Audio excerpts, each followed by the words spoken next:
Hi guys, in this video I'm going to show you how to disable shorts suggestion. You know how you open YouTube and then you got on your feed bunch of shorts that you're probably not interested in. So let me show you how you can actually send signals to the YouTube algorithm to not send you that type of content, and you can simply limit this. First of all, let's launch the YouTube app.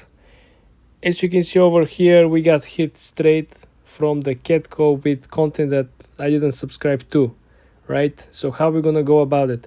First thing first, you wanna see the small three dots on the top of each of the shorts. You click on them and you click not interested, so the short will simply disappear. Then you wanna click on the next one, not interested. And we can get this even further. We can escalate the situation. How are we gonna go about it? Well, we're gonna click on the three dots again on the next short and we're gonna click report.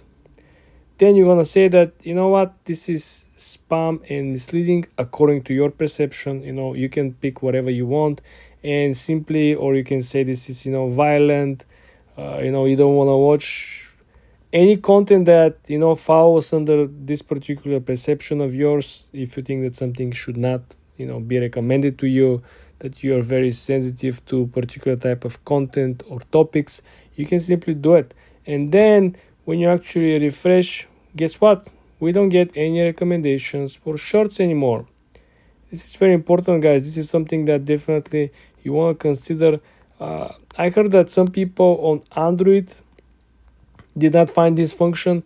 Well, for people on Android, you guys, you gotta go on your actual settings and you wanna go through the actual general.